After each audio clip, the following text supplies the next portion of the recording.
Luffy, il a un pouvoir pas comme les autres. Il a le pouvoir qui rassemble, il a la voix de toute chose, il a des choses que les Zoro et tout, ils peuvent pas comprendre. C'est pour ça qu'il lui a fait confiance dès le début. Si tu regardes bien, il fait pas confiance à tout le monde comme ça. Doflamingo, la première fois qu'il l'a vu, il lui a pas fait confiance. Il a su que c'était une merde de par ce que les gens lui ont dit. Là, Ashrudin, c'est quand même un mec qui fait partie de sa flotte. C'est un de ses amis. C'est t'as vu, il lui disait non, Loki c'est un monstre, Loki c'est un monstre. Mais Luffy il l'a vu, Loki. Ça veut dire que peu importe tout ce que les gens disaient sur lui, Mhm. même Dory et Brogy, tout ça qui sont ses amis, il a vu cette personne, Même il lui a fait Zoro, confiance. hein. J'ai souvenir Ouais, d'un même Zoro Zoro. qui lui a dit fais gaffe, faut pas vraiment Mm. libérer. Tu vois, Zoro, il était pas Ouais, très ouais. très chaud. Ouais, ouais. Non, parce que Zoro, il peut pas lire chez les gens comme Luffy. Il a dit, de toute façon, Zoro, il a dit, ce n'est juste qu'une réputation, mais bon, de toute façon, il est obligé de prendre la réputation et donc il se méfiait. Et, et ce que tu dis, c'est intéressant parce que je sais pas si tu te rappelles la conversation que Loki il a eu avec Mossa, mais Évidemment. en mode Oui, oui. Mossa, je sais plus ce qu'elle disait. Et Loki, il a dit, ouais, j'en reviens toujours pas de ce qu'ils t'ont fait. Si j'avais été là, j'aurais rasé toute la zone. Mhm. Et Mossa, elle lui dit, ouais, ah, mais en fait, t'es quelqu'un de sympa, tout ça. Et lui, il dit, ouais, alors dis plus jamais ça et tout. Non, c'était bien Bah aussi. voilà, ce que tu dis, ça représente parfaitement Loki. C'est exactement ce que j'ai essayé de démontrer, mais ouais, exactement. Il lui dit ouais ouais, me dis pas que je suis un bon gars. Mais ouais, c'est Mm. quelqu'un qui est très fier et tout, mais c'est un excellent personnage de par beaucoup d'éléments, dont cet élément. Mais ouais, effectivement, c'est vrai que Zoro, il lui a dit ouais Luffy, t'es sûr mais Luffy, là, ce truc, et comme tu l'as dit, bah en vrai, comment Luffy a recruté son premier Nakama, Zoro? Il avait pas la réputation Kobe, il a pas dit c'est un démon. Ouais. Normalement, tu viens de débuter en mer, on te dit c'est un démon, tu te dis bah non, je vais pas le recruter, le mec il est un peu fou. Bah non, Mm. et bah il est parti parce qu'il a ce truc, il a ce truc pour ressentir les gens. T'as Zoro, et j'ai bien aimé cette scène, vous en avez mis du temps. Attends, ne me dis pas que ce dragon, oui, c'est Loki. Bah du coup après t'as Zoro qui lui dit vous êtes grand donc profitez-en. Ce qui me termine c'est que Zoro, tu peux venir avec un dragon des enfers, tu peux venir faire 9000 mètres, tu peux venir avec n'importe quoi. C'est Zoro quand il est en mode sérieux. Tu vois comment il est? En fait, il est Il est pas tellement impressionné du tout. exactement, il est pas impressionné et il est tellement focus. Directement, il dégaine les épées et ça va dans le sens de, bah, dans la scène suivante, en vrai, je vais la montrer, mais quand Zoro, il sauve directement les enfants, tu vois l'efficacité. Et tu vois, Luffy, il est fier. C'est ça que j'ai bien aimé également. Il est fier. Il dit ouais, c'est mon Nakama, Zoro. Tu vois cette alchimie. Sanji était mis en avant au tout début. Tu vois, Oda, il équilibre un peu la balance. Il met allez, vas-y, Mais Zoro, il a aussi fait le taf. il y a une phrase très très forte de Luffy, hein. Luffy aussi, il a ressenti le Hakidimu, il voit des monstres partout, il connaît pas les ennemis. Et il dit une phrase. Il dit rassuré de te voir ici, ça signifie que cet endroit ne craint rien. Et juste après, il dit ouais, je savais que je pouvais te faire confiance, que je pouvais compter sur toi et tout. Et il a une énorme confiance envers Zoro, mais au-delà d'avoir une énorme confiance, en fait, c'est une confiance qui est justifiée. C'est vraiment une confiance qui, c'est pas une confiance aveugle, c'est à la fois une confiance aveugle et aussi une confiance qui est justifiée parce que Zoro, c'est trop. Et Luffy il le sait très bien. Ouais, exactement. Ouais, non, c'est. Moi, j'ai beaucoup aimé. J'ai beaucoup aimé cette séquence. Et ouais, t'as tout dit, hein. Bah, il a vraiment confiance en lui. T'sais. Il y a un mec qui l'a dit c'est pas à Jinbei que Luffy aurait autant confiance. Ah, ça c'est sûr, hein, il aurait dû fuir. Mais en fait, ça me rappelle un peu. En vrai, on nous dit quoi depuis longtemps? Elbaf, Arc, Douflop. Et rappelle-moi la phrase de Luffy à Ouflop quand il est en train de flopper totalement avec le truc de Rhodes là. Il a dit qu'est-ce que tu fais Ouflop? T'imagines ton capitaine, c'est Luffy. Luffy te gronde. T'imagines le niveau de floperie qu'il faut atteindre pour que Luffy te dise gros, tu déconnes. C'est compliqué. Hein. Ah, vas-y, j'ai pas envie de parler d'Ouflop, j'ai pas envie de lancer le sujet, mais en vrai de vrai, on a parlé de Jinbei tout à l'heure, mais ouais. En fait, c'est une problématique. Est-ce que pour toi, c'est... Dans le chat, n'hésitez pas à participer. Est-ce que pour toi, c'est dommage qu'il y ait beaucoup de Mugiwara qui n'ont plus réellement leur place au niveau de Non, cet arc, dans la mesure où maintenant, en vrai, on te parle en e-dog. Hein. En fait, pour moi, tant mieux parce que ça va dans le développement et ça va dans la cohérence de l'œuvre. Demain, enfin, ça serait. T'as vu là, on te parle des chevaliers divins et tout, on te parle du Haki des rois pour faire en sorte de les vaincre et tout, ou de les vaincre totalement. Bah, on sait que certains personnages, certains Mugiwara, ils auront jamais cette capacité. Donc, il est totalement normal que certains s'expriment plus que d'autres. Et Exactement. puis, chacun a son rôle dans l'équipage. C'est comme si tu vois Peter Mou demain qui se bat avec un gros mari. Chacun a son rôle dans l'équipage. Et moi, ce que j'aime, c'est que malgré que One Piece ça avance et que les gens deviennent de plus en plus puissants, Oda il fait pas en sorte que les rapports de puissance ils explosent comme du n'importe quoi. Ils vont exploser et ils sont en train d'exploser, mais il y aura toujours des gens comme Nami qui auront besoin d'aide, qui n'auront pas le niveau pour battre certains personnages, qui n'auront pas l'importance que vont avoir d'autres personnages en termes de puissance dans certaines situations.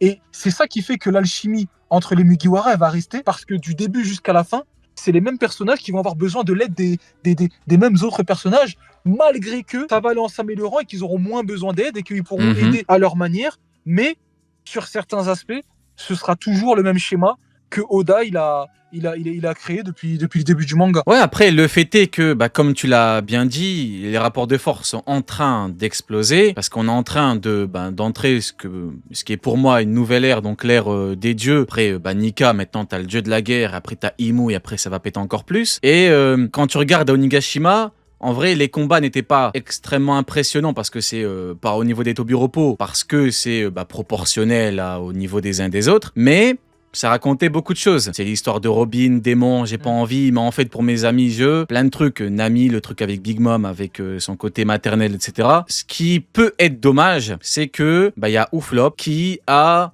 on peut dire, certains diront qu'il a raté le coche au niveau d'Onigashima parce qu'il n'a pas eu son combat. Voilà, après t'as Chopper également, mais moi je garde espoir, hein, parce que quand tu regardes Brook, tu vois qu'en fait ils peuvent être importants dans d'autres aspects, pour d'autres côtés. Regarde Brook, va pas être extrêmement important en termes de combat, ce qui est logique, parce que là maintenant, comme tu l'as dit, on parle en chevalier, à moins que Brook demain te dégaine un Kidérode malade. Bon, écoutez, l'espoir fait vivre, hein. Les hommes, c'est une phrase de Barbe Noire, les hommes n'arrêteront jamais de rêver, c'est important, mais il peut être important vis-à-vis de Gunko. Et pour moi, c'est là, peut-être qu'Oda a son schéma d'importance au niveau des Mugiwara. T'as Robin qui a eu son combat, t'as Franky, V for Victory d'ailleurs, putain le combat avec Sasaki que j'avais kiffé. Il y a Jinbe, et peut-être que là, en fait, t'as Brook qui aura son importance. Et Uflop, gardons espoir, mais bon, en termes de combat, ça va être compliqué. Tu m'as dit un nom que... Mais où est Franky? Je l'ai oublié ce mec, moi. Où est Franky? Je l'ai oublié. À la recherche de Franky. Très longtemps qu'il n'est pas apparu. Ça fait un moment, ouais, maintenant que tu le dis. Putain, c'est le Mugiwara. Chopper, on le voit avec Gaban. Attends, il est où Franky? Putain, maintenant que tu le dis. Où est Franky? Putain, où est Charlie le bordel? Il est où? Il est avec Nami, non? Ou pas? Non, il est pas avec eux. Ah, il a cavalé avec des darons de mémoire, hein, avec le Alley. En vrai, lui, il a été important avec le Alley, avec la fresque. Après, important, disons que ça va. Ouais, il est avec Bonnie. Ouais, il est avec Bonnie, effectivement. Ah oui, avec Bonnie, ouais. Ouais. Mais maintenant que tu le dis, c'est vrai que on l'a pas vu depuis un moment. Mais après, tu me diras, Franky, dans l'arc Vegapunk, il a pas été, il a pas eu une grande importance, mais c'est normal en vrai. Mais Franky et Vegapunk. Et Zoro, Ryuma. Ouais, après, en vrai de vrai, dans un arc où t'as des doyens qui débarquent, en plus, on connaissait pas la régène, en vrai. Et en plus, t'as le Haki des rois de Joy Boy qui est déployé. En vrai, c'est normal. En vrai, moi, je comprends Oda. Il a pas envie de faire 2-3 chapitres avec Franky. Tu sais, en 2020, c'est en quelle année? 2024, tu vois. Et moi, je pense qu'en fait, c'est pareil. Donc, en fait, de mon point de vue, ça peut pas être dommage dans la mesure où on a d'autres priorités. Maintenant, t'as Nidok, t'as Ragnir. Tu sais, pour moi, quand on te parle de Dieu, il faut passer à la prochaine étape. Maintenant, voilà, je pense qu'on aura... ils garderont une importance relative, hein, ça dépend de ce qu'on aura, voilà, au niveau des Mugiwara. Mais pour en revenir à Zoro, est-ce que tu sens le vrai combat de Zoro là? Est-ce que tu sens qu'Oda là, il est prêt à tout moment, il est prêt à nous donner un truc de fou? Parce que Zoro, son dernier combat, c'était Rob Lucci. Sanji, il en a pas eu à Egghead, hein. Sanji, il a pas eu de combat. Non. Il en a pas eu. Ouais, tu vois, c'est compliqué. Je vois pas de combat de Zoro, moi, personnellement. T'en vois pas? J'arrive pas à voir de combat de Zoro. J'arrive à voir uniquement certaines actions sur repousser des attaques, sauver des gens, tank quelque chose. Tu vois, servir comme ça. Moi, je pense que ça peut être l'arc. Je sais pas, nouvelle épée ou... Parce que mine de rien, bon, vas-y, il a combattu Lucci, le dernier, mais après... En fait, c'est ce qu'on disait, en vrai, c'est ce qu'on répète depuis la fin de Nigashima. C'est pas, on peut dire que c'est un problème, mais c'est le manque d'adversaires potentiels au niveau mondial, j'ai envie de dire. Parce qu'à partir du moment où tu bats un équipage Yonko, en l'occurrence, t'as battu le numéro 2. On parle quand même de King. Hein, il a côtoyé Kaido, le roi des bêtes, pendant une dizaine d'années. Hein, on nous dit que quand Kaido part à Marineford, il avait qui? Il avait King. On te dit que Zoro l'a battu. Après, t'as pas mis le mec. Hein. Et les chevaliers divins, bon, c'est intéressant au niveau de la régène. Vénus Juro. Hein. Ah bah tiens, je veux ton avis là-dessus. Est-ce que tu penses... Moi, je me dis, il y a un monde où... Parce que concrètement, il va falloir qu'on aborde le cas de Imu. Hein. Est-ce que tu penses que c'est possible que Imu ramène tous les doyens, ne serait-ce que pour avoir, tu vois, des soldats qui sont capables d'eux?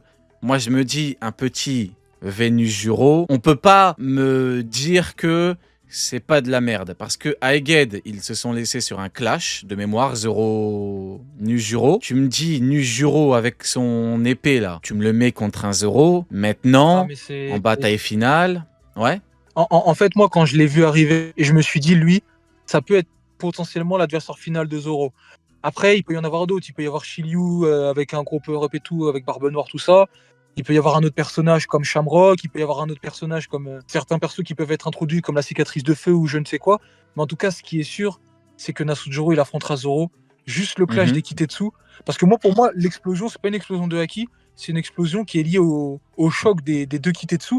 Et rien que par rapport à ça, ils vont se combattre et leur combat sera très très très très très intense. Moi, je vois Zoro énormément galérer contre... En adversaire intermédiaire, c'est-à-dire avant le combat final de Zoro. Moi, je vois bien Vénus Juro parce que Vénus Juro peut pas non plus être extrêmement puissant. Il peut pas non plus, dans le sens où tu vois, ça peut pas être non plus le top du top. Il est très fort, mais il peut pas non plus être tout en haut. Donc moi, je le vois bien en adversaire, en combattant intermédiaire pour Zoro. Parce qu'en fait, pour moi, j'ai une problématique. Cauchemar, là, finito. On en parlera, mais enfin, rien qu'à l'image. Devant moi, j'ai le chapitre. Frérot, j'ai Loki, il est en train de manger un cauchemar. Enfin, tu vois ou pas? Littéralement, il y a 3 chapitres. Ils ont bombé le torse. Ils étaient là en mode... c'est notre pays, il est là, il est en train de le croquer. Avec Ragnir et Luffy qui sont en train de rire là au-dessus. Ils sont en train de se moquer du cauchemar carrément. Les cauchemars finito. Killingham, à moins qu'on part dans la théorie, à moins qu'on dise que Imu peut éventuellement booster ses combattants. Il va faire quoi Killingham contre Zoro concrètement? Il y a la régène qui est relou. Mais tu vois toi Killingham donner un combat de zinzin à Zoro? C'est en mode il le pousse dans ses retranchements comme un king. Non, je le vois comme une Roblucci. Ouais, c'est ça le problème. Il se régène, il a des pouvoirs, les cauchemars, blablabla. Pas plus, il peut pas faire plus. Ça se voit. De toute façon, à partir du moment où t'as pas le haki des rois déjà, King, il avait pas le haki des rois, mais Zoro, il venait de le débloquer. Et t'as vu, c'est King. Un personnage qui n'a pas le haki des rois déjà, pour donner un extrême à Zoro, aujourd'hui, ça va être très compliqué. Eh ben ouais, et puis Zoro, son problème, c'est qu'offensivement, s'il te touche, c'est chaud, Zoro. Zoro, s'il te touche une fois, putain, c'est extrêmement chaud. Mais le problème, c'est que concrètement, pour moi, tu me dis ce que t'en penses, s'il n'y a pas de renfort, à moins que Imu, mais même, le problème, c'est que si Imu c'est chaud, allez, on va dire dans le meilleur des cas, t'as Imu contre Ragnir, Luffy, Loki. Déjà là, Imu, vas-y, bonne chance. Mais vas-y, on va dire, allez, soyons fous, on a besoin de rêver, on n'a pas envie, on a besoin de rêver. Allez, un combat à 3 contre 1. Et Zoro, il va faire quoi? Il va regarder? Il va regarder le combat? Le seul moyen, ce serait que... Parce que moi, c'est clair comme de l'eau de roche que Sanji, il va devoir battre Sommers et tout, avec le truc de l'amour, tout ça. Mais pour moi, le seul moyen pour que ça soit vraiment très difficile contre Zoro, c'est que... Alors, en vrai, il y a deux solutions. Soit Zoro, il affronte tous les géants en même temps qui sont Domi Reversi. Et alors là, tu peux avoir une bataille à la Naruto où tu fais un 1v100. Ou sinon, tu mets les 2 chevaliers divins contre Zoro et Sanji, bah, il va devoir s'occuper d'autres personnes et tout. Mais tu sais que je les avais oubliés, Dory et Brogy. Je te promets, je les ai oubliés carrément. Ils étaient en Domi. Zoro, il est arrivé, il a fumé les géants. Il a fait son truc, ils se sont tapés. Oh putain, ouais, c'est chaud. Ouais, s'il n'y a pas de renfort...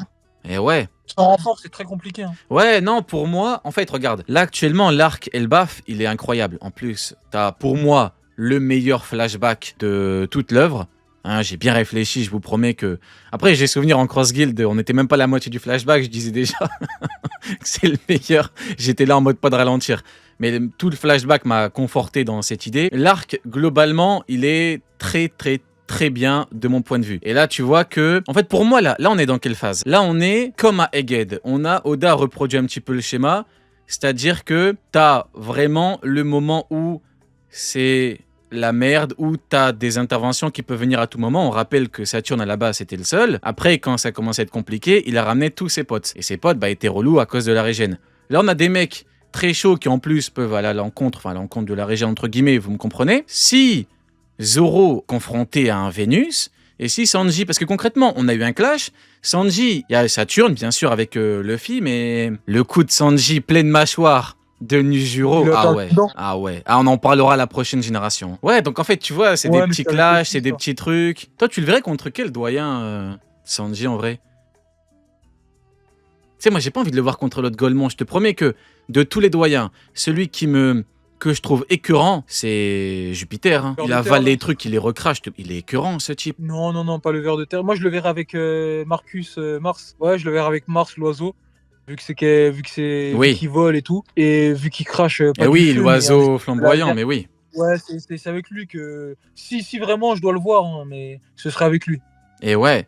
D'ailleurs, il y a un truc que je peux trouver vraiment bien au niveau des doyens. Rappelle-toi quand t'as le gros sanglier, il était là, avec ses grosses défenses, et il y a Luffy qui avait tapé, il avait mal. Et après, t'as Emmett, Warcury, il lui a mis une patate, il a pété. Et ça, c'était choquant à l'époque des Gates, parce que ça te... Oda, il t'a mis, entre guillemets, subtilement, c'est pas vraiment subtil, mais tu me comprends, sans l'expliquer concrètement, il t'a montré à l'époque de Joy Boy à quel point c'était sale. Tu vois, t'as un Nakama de Joy Boy, et d'ailleurs, Joy Boy, il lui parle comme si c'était son chopper, hein, il lui parle comme si c'était son tout petit, entre guillemets. Il avait une patate, il a détruit. Et Warcury, il a jamais vu ça de sa vie, on dirait, il est en panique. T'imagines, tu vois, genre un Zoro ou un Sanji, le combattre à Elbaf, il y en a un des deux qui détruit la défense. Tu vois, ça peut être pas mal. Ça peut être un élément qu'Oda a mis en place pour te permettre de voir à quel point les mecs sont devenus chauds. Maintenant, toute la question, c'est est-ce qu'on les aura à Elbaf, hein. Le GM, il a quoi là en stock? Les chevaliers, heureusement qu'il y a Shamrock, hein. Il y en a d'autres après des chevaliers, mais tu peux pas appeler d'autres chevaliers divins. C'est apparemment, je dis bien apparemment, hein, parce que c'est pas ce qu'on a vu dans le chapitre, mais apparemment la Terre Sainte est en flammes. Apparemment, ouais. Tu peux même pas ramener beaucoup de renforts. Ouais, avec des gros guillemets en flammes, hein.